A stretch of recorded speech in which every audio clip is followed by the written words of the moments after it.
Primeiro livro de Samuel, capítulo 5. A arca na terra dos filisteus. Depois de tomarem a arca de Deus, os filisteus a levaram de Ebenezer para a cidade de Asdod.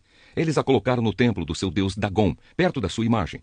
No dia seguinte, de manhã, os moradores de Asdod viram que a imagem de Dagom estava caída de cara no chão, na frente da arca da aliança. Então eles pegaram a imagem e a puseram de volta no seu lugar. No dia seguinte, de manhã, viram que ela estava caída de novo na frente da arca. A cabeça e os 2 braços da imagem estavam quebrados, caídos na soleira da porta. Somente o corpo estava inteiro.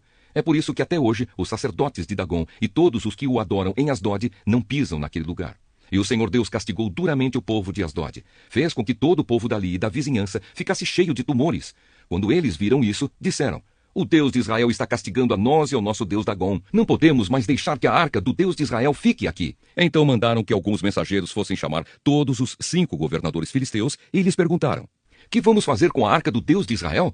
"Levem para a cidade de Gate", responderam eles. Então os filisteus a levaram para lá. Mas depois que a arca chegou ali, o Senhor Deus castigou a cidade e pôs medo nos seus moradores. Apareceram tumores em todas as pessoas da cidade, tanto nas mais importantes como nas mais humildes. Então enviaram a arca da aliança para a cidade de Ecrom.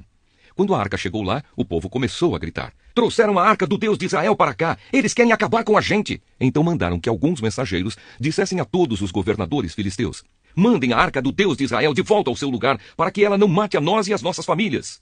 Houve morte e destruição em toda a cidade por causa do castigo severo de Deus. Os que não morreram ficaram cheios de tumores, e os gritos dos moradores da cidade subiram até o céu. Primeiro livro de Samuel, capítulo 6. A volta da Arca da Aliança. Já fazia 7 meses que a Arca da Aliança estava na terra dos filisteus. Aí eles chamaram os seus sacerdotes e os seus mágicos e perguntaram: "Que faremos com a Arca do Senhor? Se a mandarmos de volta, o que devemos enviar junto com ela?" Eles responderam: "Se vocês mandarem de volta a arca do Deus de Israel, não a enviem sem uma oferta. Mandem junto uma oferta para pagar pelo pecado de vocês. Assim vocês serão curados e saberão por que motivo ele continuou a castigá-los." "Que oferta devemos mandar?" perguntaram os filisteus. Os sacerdotes e os mágicos responderam: "Mandem 5 tumores feitos de ouro e 5 ratos também de ouro, de acordo com o número dos governadores filisteus. Pois os 5 governadores foram atingidos pela mesma praga que caiu sobre vocês. Façam imitações dos tumores e dos ratos que estão destruindo a nossa terra e deem como presente em homenagem ao Deus de Israel. Assim, ele talvez pare de castigar vocês, os seus deuses e a sua terra. Por que razão vocês seriam tão teimosos quanto o rei do Egito e os egípcios?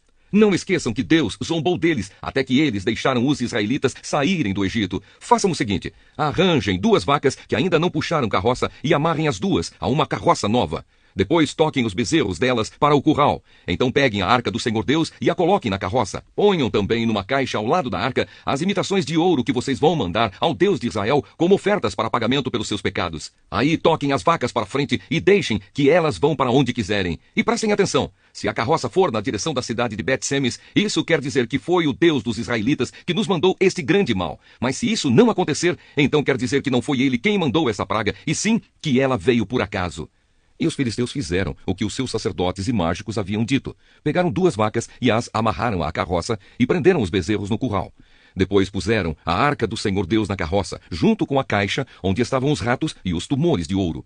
Então as vacas foram diretamente para a cidade de Bet-Semes, andando e mugindo, sem se desviar do caminho. E os 5 governadores filisteus a seguiram até a divisa de Bet-Semes. O povo de Bet-Semes estava colhendo trigo no vale. De repente, eles olharam e viram a arca da aliança e ficaram muito alegres. A carroça puxada pelas vacas chegou até a plantação de Josué de Bet-Semes e parou perto de uma grande pedra. Então os moradores dali cortaram em pedaços a carroça de madeira, mataram as vacas e as queimaram em sacrifício a Deus o Senhor. Os levitas pegaram a arca do Senhor e a caixa com as imitações de ouro e puseram em cima da grande pedra. Naquele dia, o povo de Bet-Semes apresentou ao Senhor ofertas que foram completamente queimadas e também sacrifícios de animais. Os 5 governadores filisteus viram isso e, no mesmo dia, voltaram para Ecrom. Os filisteus mandaram a Deus, o Senhor, os 5 tumores de ouro como oferta em pagamento pelos seus pecados, um por cidade: Asdod, Gaza, Asquelon, Gate e Ecrom. Mandaram também 5 ratos de ouro, de acordo com o número das cidades governadas pelos 5 governadores filisteus, isto é, as 5 cidades protegidas por muralhas e os povoados que ficavam ao seu redor. Na plantação de Josué, que era natural de Bet-Semes, a arca de Deus foi colocada em cima de uma grande pedra, e essa pedra ainda está ali como prova do que aconteceu. 70 homens de Bet-Semes olharam para dentro da arca da aliança, e por isso o Senhor os matou. E o povo chorou por causa dessa grande matança que Deus fez entre eles. A arca na cidade de Jearim. Então os moradores de Bet-Semes disseram: quem pode ficar diante do Senhor, esse Deus tão santo? Para onde mandaremos a sua arca, a fim de que ele fique longe de nós? Aí enviaram mensageiros para dizerem ao povo da cidade de Jearim: os filisteus devolveram a arca da aliança do Senhor. Desçam até aqui e levem a arca. Carta aos Romanos, capítulo 5. Aceitos por Deus. Agora que fomos aceitos por Deus pela nossa fé nele, temos paz com ele por meio do nosso Senhor Jesus Cristo. Foi Cristo quem nos deu por meio da nossa fé esta vida na graça de Deus. E agora continuamos firmes nessa graça e nos alegramos na esperança de participar da glória de Deus.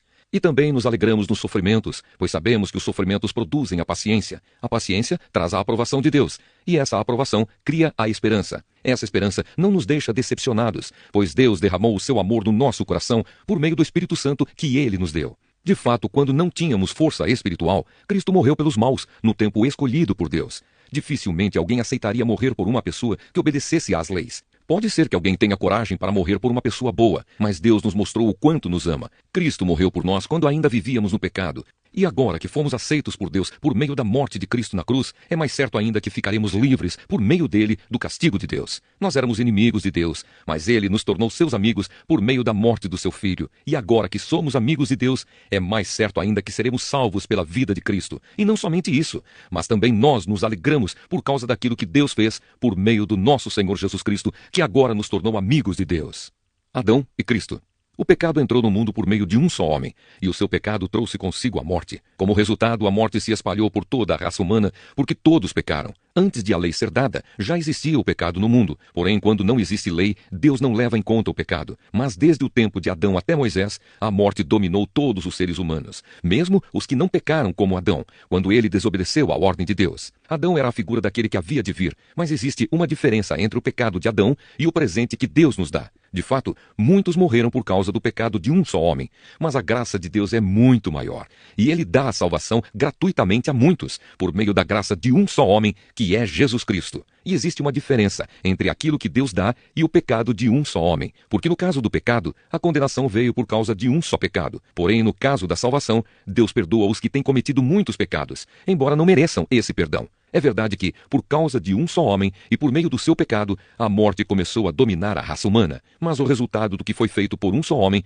Jesus Cristo, é muito maior. E todos aqueles que Deus aceita e que recebem como presente a sua imensa graça, reinarão na nova vida por meio de Cristo. Portanto, assim como um só pecado condenou todos os seres humanos, assim também um só ato de salvação liberta todos e lhes dá vida. E assim como muitos seres humanos se tornaram pecadores por causa da desobediência de um só homem, assim também muitos serão aceitos por Deus por causa da obediência de um só homem. A lei veio para aumentar o mal, mas onde aumentou o pecado, a graça de Deus aumentou muito mais ainda. E isso aconteceu a fim de que, assim como o pecado dominou e trouxe a morte, assim também a graça de Deus, que o leva a aceitar as pessoas, dominasse e trouxesse a vida eterna. Essa vida é nossa por meio do nosso Senhor Jesus Cristo. Jeremias, capítulo 43. Jeremias é levado para o Egito. Quando acabei de dizer ao povo tudo o que o Senhor seu Deus havia ordenado, Azarias, filho de Osaías, e Joanã, filho de Cariá, e todos os homens orgulhosos me disseram: você está mentindo, Jeremias. O Senhor nosso Deus não mandou você dizer que não devíamos ir morar no Egito. Baruque, filho de Nerias, é que está jogando você contra nós para nos entregar nas mãos dos babilônios, a fim de sermos mortos ou levados para a Babilônia. Assim Joanã e os oficiais do exército e todo o povo não quiseram obedecer à ordem que o Senhor Deus tinha dado para ficar em Judá. Então Joanã e os oficiais do exército levaram para o Egito todos os que haviam ficado em Judá. Levaram todas as pessoas que viviam em Judá e que tinham voltado das nações onde haviam sido espalhadas, homens, mulheres, crianças e as filhas do rei. Levaram todos os que o comandante-geral Nebuzaradã tinha deixado aos cuidados de Gedalias. E Baruque e eu também fomos obrigados a ir. Assim desobedeceram a Deus e foram para o Egito e chegaram até a cidade de Táfnes. Em Táfnes, Deus me disse: Jeremias, pegue algumas pedras grandes e enterre-as no barro que está no calçamento que fica em frente do palácio do governo, aqui na cidade. E deixe que alguns judeus vejam você fazer isso. Depois diga a eles o seguinte: eu, o Senhor Todo-Poderoso, o Deus de Israel, mandei vir o meu servo Nabucodonosor, rei da Babilônia. Ele vai pôr o seu trono em cima dessas pedras que você enterrou e vai armar a barraca real sobre elas. Nabucodonosor virá e derrotará o Egito. Os que tiverem de morrer de doença, morrerão de doença. Os que tiverem de cair prisioneiros, serão levados como prisioneiros. E os que tiverem de morrer na guerra, morrerão na guerra. Eu queimarei os templos dos deuses do Egito. Farei com que o rei da Babilônia ponha fogo nesses deuses e os leve embora.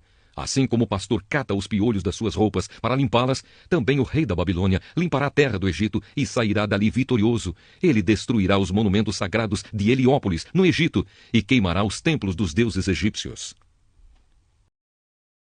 Salmo 19. A glória de Deus revelada no céu e na lei. Salmo de Davi, ao regente do coro. O céu anuncia a glória de Deus e nos mostra aquilo que as suas mãos fizeram. Cada dia fala dessa glória ao dia seguinte, e cada noite repete isso à outra noite. Não há discurso nem palavras, e não se ouve nenhum som. No entanto, a voz do céu se espalha pelo mundo inteiro, e as suas palavras alcançam a terra toda. Deus armou no céu uma barraca para o sol. O sol sai dali todo alegre como um noivo, como um atleta ansioso para entrar numa corrida. O sol sai de um lado do céu e vai até o outro lado. Nada pode se esconder do seu calor. A lei do Senhor é perfeita e nos dá novas forças. Os seus conselhos merecem confiança e dão sabedoria às pessoas simples. Os ensinos do Senhor são certos e alegram o coração. Os seus ensinamentos são claros e iluminam a nossa mente. O temor ao Senhor é bom e dura para sempre. Os seus julgamentos são justos e sempre se baseiam na verdade. Os seus ensinos são mais preciosos do que o ouro, até mesmo do que muito ouro fino.